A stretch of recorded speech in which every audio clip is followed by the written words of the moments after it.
আজও প্রায় দোকানে সারাদিন বসে আছি। ধুর ধুর, এখানে দোকানটা যে কেন ভাড়া নিতে গেছিলাম আর ভালো লাগে না। সারাদিনে একটাও খরিদ্দার নেই। এইভাবে কি সংসার চলে? এই দোকানটা করেও মরিহারি।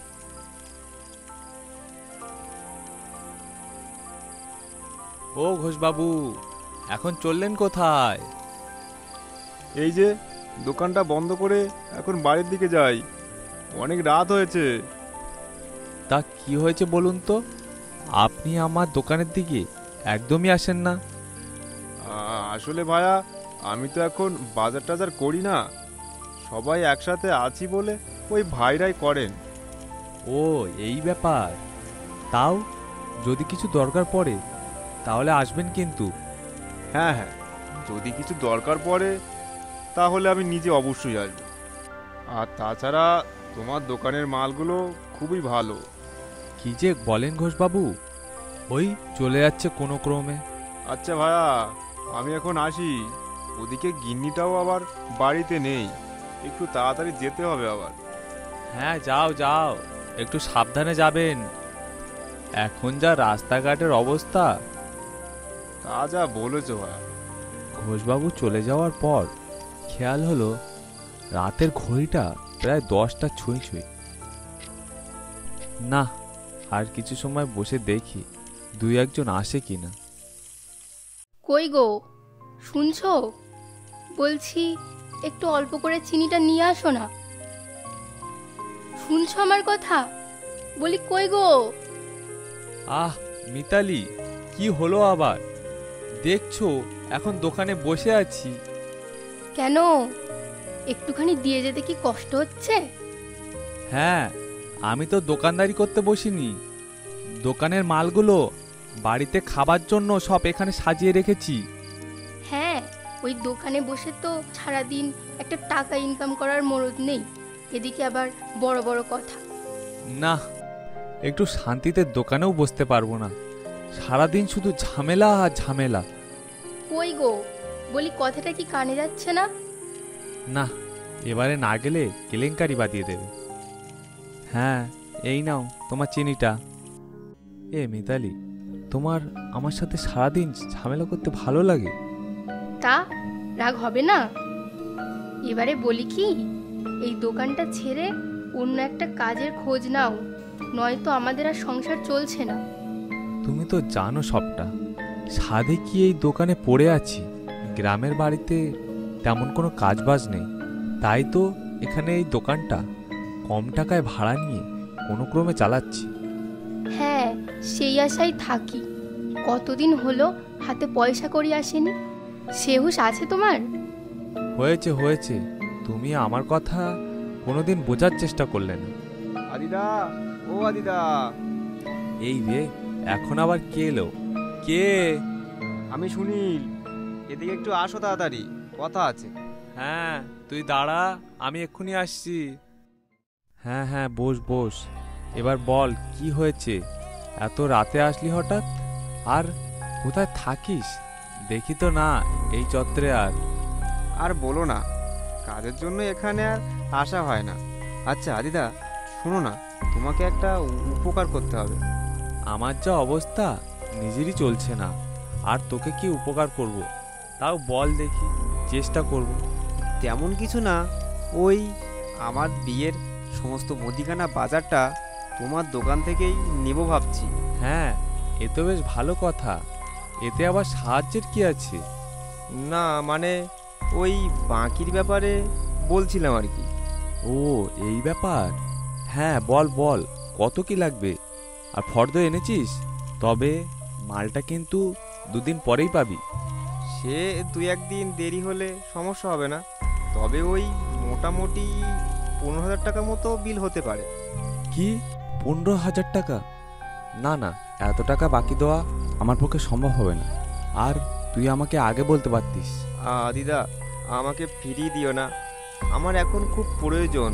তুমি এখন না দিলে আমার বিয়েটা বন্ধ হয়ে যাবে। আচ্ছা আচ্ছা, আমি দেখছি। তুই এখন যা, অনেক রাত হয়েছে। আর হ্যাঁ, ফর্দটা দিয়ে যা। হ্যাঁ হ্যাঁ, তোমাকে যে কি বলে ধন্যবাদ জানাবো আদিদা, তুমি আমাকে অনেক বড় উপকার করলে গো। এখন আসি তাহলে। সুনীল চলে যাওয়ার পর ওর ফর্দটা নিয়ে একটু দেখছিলাম আর ভাবছিলাম এত টাকার মাল কিভাবে দেব। তার উপর মিতালি এই কথা জানতে পারলে তো পুরো খবর কলকাতা। কই গো, বলছি রাতের খাওয়া দাওয়া সব ছেড়ে দেছো নাকি? আমার কি এই সারা রাত তোমার খাবার নিয়ে বসে থাকতে হবে? এই যা, বুঝতেই পারিনি কখন যে ঘড়ির কাঁটা 11টায় ঠেকে গেছে। হ্যাঁ যাই। না না, আজ জেগে লাভ নেই, এবার বরং খেয়ে শুয়ে পড়ি গিয়ে।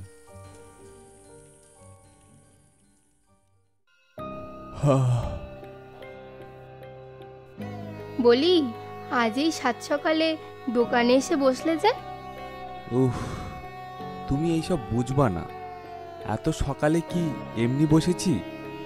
কাল একটা বিয়েবাড়ির বড় অর্ডার পেয়েছি। তোমাকে এই কথাটা কাল রাতে বলার সময় হয়ে ওঠেনি, তাই তো আজ সকাল সকাল দোকানে এসে বসলাম। থাক, আর বলতে হবে না, আমার শোনার কোনো প্রয়োজন নেই। বলছিলাম, তোমার সাথে কিছু দরকারি কথা আছে। হ্যাঁ বলো। বলছি, সকালে মা ফোন করেছিল, বাবার শরীরটা খুবই খারাপ, তাই মা আমাদের দুজনকে এখনই যেতে বলছে। ও এই ব্যাপার, ঠিক আছে, তুমি তাহলে যাও। এই নাও টাকা, এক্ষুনি বেরিয়ে পড়ো তাহলে। মানে তুমি যাবা না? মা তো আমাদের দুজনকেই তাড়াতাড়ি যেতে বলল। তোমার কি একটুও সিরিয়াস মনে হচ্ছে না? আহ মিতালি, রাগ করছো কেন? আমি এই দোকান ছেড়ে এখন কোথাও যেতে পারবো না। তুমি যাও, আমি সন্ধ্যার দিকে দেখছি যেতে পারি কিনা।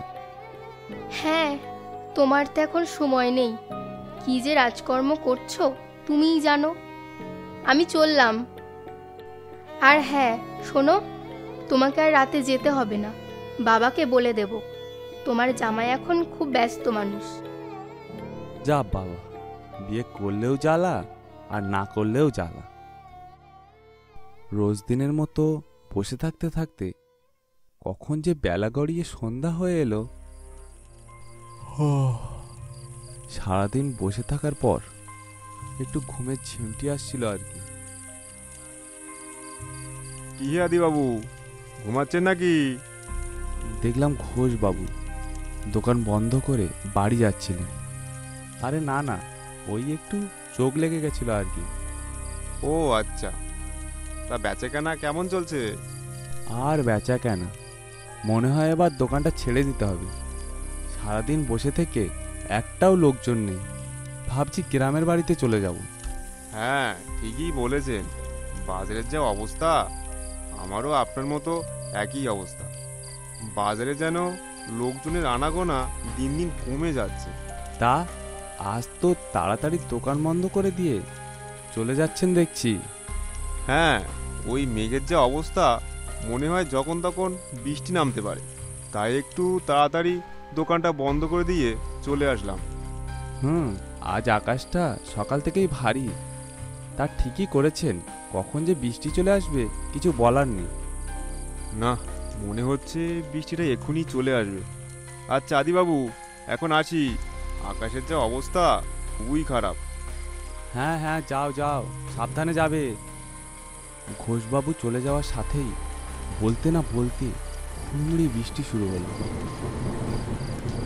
না, যদিও বা দু একজন আসতো, তাও আর হবে বলে মনে হয় না। যাই, দোকানটা বন্ধ করে দিয়ে গিয়ে দেখি আবার ওদিকে রান্নাটা করা আছে কিনা। না, যেটাই ভেবেছিলাম সেটাই দেখছি, রান্নাটাও করে দিয়ে যায়নি। নাও, এখন সারা রাত ধরে রান্না করো। দেখলাম বাইরের বৃষ্টিটা এক নাগাড়ে হয়েই চলেছে।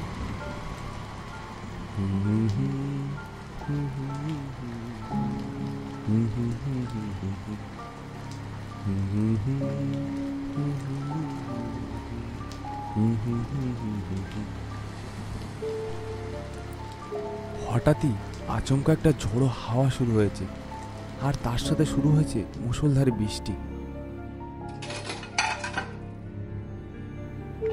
যা বাবা, এই থালাগুলোও বা একা একা পড়ছি কিভাবে? দূর দূর, আর ভালো লাগে না। এরপর রান্না বান্না শেষ করে খাওয়া দাওয়ার পর শুতে বেশ রাত হলো। উফ, সারাদিন হাঁপাই ঝাঁপাইয়ের পর চোখ দুটো পুরো নেপে এলো। কি রে, আমার ঘরে নিশ্চিন্তে ঘুমিয়ে আছিস যে? কে? হঠাৎই ঘুম চোখে কি যেন ডাকলেন। দেখলাম ঘড়ির কাঁটায় দুটো ছুঁই ছুঁই। দোষ, হয়তো মনেরই ভুল। এত রাতেও বা আবার কে আসবে? বলছি, ঘুমটা কি একটু বেশি পেয়ে গেছে? ওঠ না, ওঠ, একটু গল্প করি। সেই একই ডাক শুনে চোখটা খুলে গেল। হ্যাঁ, কে কে আপনি? এখানে কি করছেন? তড়িহড়ি লাইটটা চালাতে যাব, দেখলাম কারেন্টটাও নেই। মনে হয় আমার আশেপাশে কেউ আছে। কে কেউ আছো এখানে? ভয়ে ভয়ে মোমবাতিটা জ্বালালাম। এত রাতে এখানে কে থাকতে পারে? কি হচ্ছে আজ আমার সাথে? হ্যাঁ, থাকতে পারে, তুই ঠিকই ধরেছিস। আমি রে, আমি ভবতোষ খোড়ো। একটু সামনের দিকে তাকিয়ে দেখ। হঠাৎ সামনের দিক থেকে কারো আওয়াজ শুনে বুকটা কেঁপে উঠল। দেখি একটা ছায়া মূর্তি। কে কে আপনি? আরে ভয় পাস না, আমি ভবতোষ খোড়ো, এই বাড়ির মালিক। মালিক মানে? আপনাকে তো দেখে কোনো সাধারণ মানুষ বলে মনে হয় না। হ্যাঁ, আমি মারা গেছি অনেক দিন আগে, তা প্রায় 10 বছর। আমি তোমাকে কিছু করবো না, একটু গল্প করার জন্য এলুম আর কি। কি, আপনি বেঁচে নেই মানে? আর আপনি কি সত্যি এই বাড়ির মালিক? হ্যাঁ, এই বাড়ির মালিক।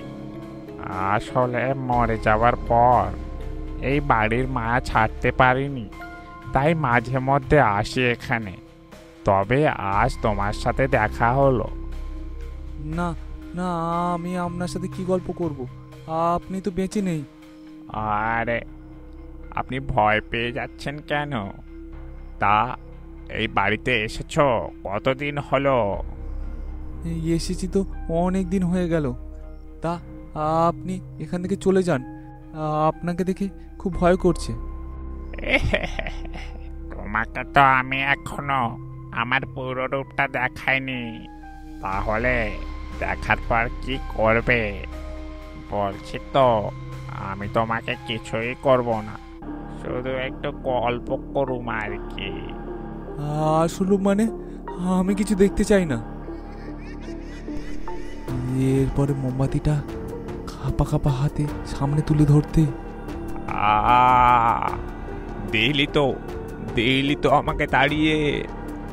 তবে আমি কিন্তু কাল আবার আসবো। আহ, চোখের সামনে কি যে ঘটে গেল কিছু বুঝতে পারলাম না। সারা রাত আর দু চোখের পাতা এক করতে পারলাম না। এই নিয়ে ভাবতে ভাবতে কখন যে ভোর হয়ে এলো। দেখলাম আধা হুঁশ হারিয়ে খাটে পড়ে আছি। এরপর দেখতে দেখতে ওই বাড়ি ছেড়ে চলে এসেছি প্রায় 1 বছর হয়ে গেল। কিন্তু সেই রাতের ঘটনাটা এখনো মনে পড়লেই গায়ে কাঁটা দিয়ে ওঠে। যদিও বা মিতালি ওখান থেকে চলে আসার কথাটা জানতে চাইলেও আমি ওই রাতের ঘটনাটা এখনো বলতে পারিনি।